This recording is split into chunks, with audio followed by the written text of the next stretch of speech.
Hello friends, কেমন আছো তোমরা সবাই? আশা করি সবাই ভালো আছো। আমিও ভালো আছি।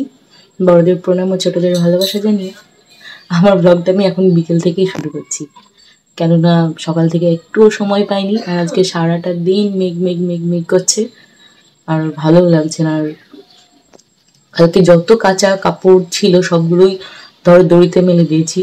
ছাদে আর যেতে পারিনি, কেননা সারাদিন মেঘ মেঘ করছে। বোধহয় বৃষ্টি আসলো বলে। আর বৃষ্টিও হয়েছে অবশ্য, সকাল থেকে বৃষ্টি। তো সেই জন্য ধরো আর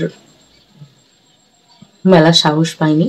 এই দুপুর 2-2:30টার দিকে একটুখানি রৌদ্র বেরিয়েছিল, তো তখন ধরো মানে ঘুমও আসছে, আবার ধরো এদিকে কাপড় শুকানোর ধান্দাতেও আছি।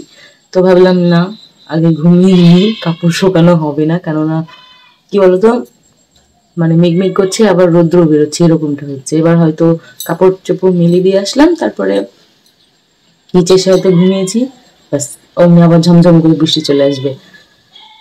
আমার কপাল ভীষণ খারাপ। তো সেই জন্য আর সাহস করে আর ছাদে নিয়ে যাইনি, মেলিনি। তো যা শুকোবে শুকোবে হাওয়ায়। আর আর এমন একটা দিন আজকে, কারেন্টও নেই। হুম, সারাদিন আজকে কারেন্ট নেই। তো ফ্যানের হাওয়ায় দিয়ে যে কাপড়গুলো শুকোবো সেই ব্যবস্থাটাও মনে হয় হবে না। দেখি রাত্রে কি হয়। বাইরে খুব বাতাস বইছে, কিন্তু কারেন্ট নেই। এবার ভিজা জামা কাপড়গুলো যদি নাও শুকায়, তাহলে তো ধরো সে একটা কেমন একটা গন্ধ, বিকট গন্ধ হয়ে যাবে। ভগবান করে যেন কালকে রৌদ্র বেড়ায়, না হলে তো অবস্থা পুরো খারাপ হয়ে যাবে আমার। তারপরে আবার আজকে জামা কাপড় হয়েছে, সেগুলো আবার কালকে কাচতে হবে। তো মানে যাতা অবস্থা। রাম রাম 22:30 করে যেন কালকে রোদটা বেড়ায়, সূর্যটা ওঠে, তাহলে খুশি হই। তোমাদের ওইদিকে কি অবস্থা বলো? আমাদের তো এইদিকে কালকে 12টা থেকে শুরু হয়েছে বৃষ্টি, এখনো কমেনি। হ্যাঁ, কমেছে বলতে কি, বৃষ্টিটা একটু ছেড়েছে, কিন্তু মেঘ মেঘ হয়ে আছে। এই ছাড়া না ছাড়া দুই সমান। চারিদিকে তো বন্যা টন্যা হচ্ছে। আর বলো, পুজোর শপিং তোমাদের কত দূর হলো? এখন তো ভাদ্র মাস বলে আমার তো হবে না।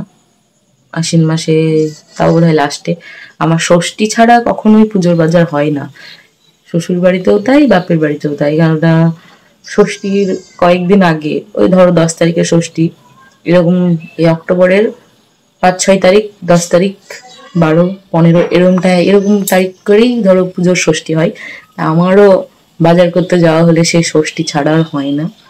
তো এবার দেখি আগে যাব, প্ল্যান করেছি। এবার আর বরের সাথে যাব না। এর আগে বহরমপুরে ধরো বাজার করতে গিয়েছিলাম। তো কি হয়েছে, কখনো ট্রেনে চাপিনি। হ্যাঁ, সেই ছোট্টবেলায় ট্রেনে চেপেছি, তাও আবার শিয়ালদায় যাওয়ার সময়। তো সেটার মনে নেই। আর আমাদের বাড়ির কাছে যেহেতু ট্রেন, আর ট্রেন লাইনও আছে, তো ওই জন্য প্রায়ই বলতাম যে চলো ট্রেনে যাবো, ট্রেনে চাপবো। তো আমার বাবার বাড়ি তো ব্যাক লাইনে, তো সেদিকে তো ট্রেন লাইন নেই। তো ওই জন্য ধরো বাজার করতে গেলাম ট্রেনে। ট্রেনে যাওয়ার অভিজ্ঞতাটাও শেয়ার করি তোমাদের সাথে। তো ট্রেনে গেলাম, তো গিয়ে ট্রেন থেকে নেমে আবার 20 টাকা ভাড়া দিয়ে, 20 টাকা, হ্যাঁ, বাস স্ট্যান্ড থেকে আবার ভেতরে ধরো, কখনো ধরো বহরমপুরে তেমন বাজার করিনি, একবার কি দুবার এসেছি, তাও আবার কোনো আত্মীয়ের সাথে, যে অ্যাকচুয়ালি বহরমপুরের অলিগুলি সব চিনি, তার সাথে। একা একা তো যাইনি। তো এবার আমাদের কি বলবো, ও শপিং করেনি কখনো বহরমপুরে। তো গিয়েছি, গিয়ে দুটো দোকানে উঠেছি, উঠে শাড়ি টাড়ি দেখছিলাম। এবার একা একা কি আর শাড়ি দেখা হয়? তো ও ও দেখবে না, মানে আমার যেটা পছন্দ সেটাই নিতে হবে, দিয়ে নেমে আসতে হবে। রাগ করে আর শাড়ি নিইনি, সোজা বলেছি চলো বাড়ি যাবো, আমি আর থাকবো না। ভালো লাগে একা একা দোকান দোকান শাড়ি দেখে বেড়াতে, খুঁজে বেড়াতে। দিয়ে ধরো আর দেখিনি। রাগ করে আবার সেই বাড়ি আসি, তখন আবার বলছে ট্রেনে যেতে হবে। আজ ট্রেনে আর যাবো না, লোকাল ট্রেন, কি ভিড়, তা কি বলবো। ওই ভিড় ঠেলা থেকে আমার বাসে 20 টাকা ভাড়া বেশি দিয়ে আমার চেপে আসা অনেক ভালো। বাচ্চা টাচ্চা নিয়ে খুবই অসুবিধা হয় ট্রেনে। হ্যাঁ, বসার জায়গা তো থাকেই না। আর এক এক সময় এত ভিড় হয়, তা মানে বলার নেই। ট্রেনে চাপার সুখ মিটে গিয়েছে, তা বলে না। তো দিয়ে ধরো বাড়ি বাড়ি আসবো বলে তো আর আসিনি, আবার সে আমাদের এখানকার বাজারে গিয়েছিলাম, দিয়ে ওখান থেকে শাড়ি টাড়ি নিয়ে চলে এসেছি। তো এই বছর যে কি হবে তা জানি না, তো যাবো, তার আগেই যাবো।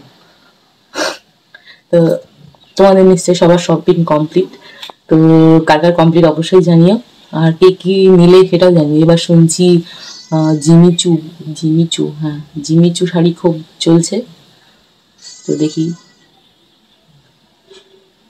জিমিচু নেই না নেই, একটা সুতির শাড়ি অবশ্যই নেবো, তাও আবার দেখতে সুন্দর। আমার সুতির শাড়ি ভীষণ পছন্দের। আর এই পুজোর সময় শাড়ি টাড়ি কিনবো না কসমেটিক্স কিনবো, অনেক টাকার ব্যাপার ভাই, অনেক খরচা, আবার বেড়াতে যাবো, মেলা প্ল্যান। তো চলো, অনেক গল্প হলো। তো খাওয়া দাওয়া বলতে তেমন কিছুই হয়নি। আহ, দুপুরবেলায় ওরা বাবা বাবা ছেলেকে ভাত খাচ্ছিল, তো ওরা যেটুকু পারেনি আমি সেটুকু খেয়েছি। আর এখন যাব, রুটি করব, দিয়ে সন্ধ্যার দিকে খাবো। এখন তেমন একটা খিদে নেই, আর মন মেজাজও ভালো নেই, ভালো লাগছে না, দিনটা যা যাত্রা। তো যাই হোক, চলো এখনকার মতো টাটা।